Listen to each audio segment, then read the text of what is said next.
Hi, my name is Jess Chesky, and I am here to give you a quick explanation on how to use this resource, Force Frenzy, in your grade 5 classroom. So, I am currently a classroom teacher as well as a designer of professional learning for the APLC, and I made this resource. I'm very passionate about making learning fun and memorable, and I thought that if learning can be fun, then maybe even assessing their learning could be fun as well. So I'm going to quickly give you an overview of what's included. So when you download the PDF document, there's a 15-page document that you're going to download. Page 1 and 2 are the instructions. Page 3 and 4 are the student reflection sheets that we'll go over in a little bit. But I would encourage that you go over these questions with the students when you introduce the concept of the board game. This is going to be a culminating activity at the very end of the organizing idea. But I would definitely explain to the kids that this is going to be how you assess their understanding. I wouldn't give them the question sheet yet until after the test, though, or after the board game, just like you would with an actual test. Page 5 is the actual game board. I would print this off on possibly larger paper if possible, and I would also laminate it.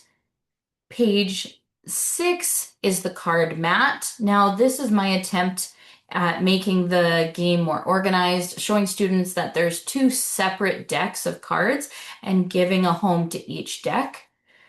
And then page 7 to 14 are all the cards. So please note that the odd number is the front of the card and the even number is the back. Keep this in mind when you're printing off on both sides of the paper. And the last page is page 15, and it is the key for all of the questions on all the cards. So I want to briefly explain why I made this. So this resource was designed to make learning fun and memorable. If you look at the program of studies, the curriculum, you're going to see that the energy organizing idea in grade 5 has two learning outcomes. The first learning outcome has two cusps, and these are the two cusps that I had in mind when creating this board game. The first cusp is all about flight, whereas the second cusp is a little more about the buoyancy, and this mirrors the concept in the game, where there's Air Force cards and Water Force cards.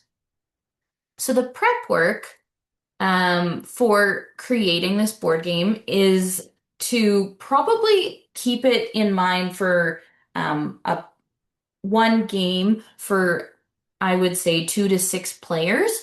In my current classroom, I have it set up in pods, so I personally would print off 6 copies of this board game, one for each pod. I would print off the actual game board, page 5, on a larger paper and laminate it, like I stated earlier. I would print off all the cards double-sided and print them off and cut them out ahead of time. I would also print off the card mat, one for each game board, and then have the student reflection sheets printed off ahead of time and ready to go. I would also pull up page 1 and have it up on the board game or on the front of my classroom and go over it with the class, but keep it on the front in case they need to check while playing the rules. So now let's go over how to actually play. Um, in addition to printing off the paper, you also need dice for each board game, as well as a marker for each player that they'll move around the game board. And then the key printed off, one for each board game. The object of the game is to be the first person to finish the game and make it to the finish bubble sheet or bubble on the game board. So if you look, here's the start, that everyone starts here, and the object of the game is to get to the finish first.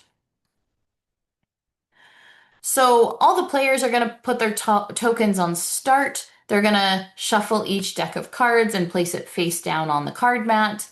The Air Force cards are what they play when someone lands on a brown circle, which is the air path on the board. And then if a player lands on the green circles, they're going to pull a Water Force card. So you roll the dice, move your tokens as many spaces as the dice says.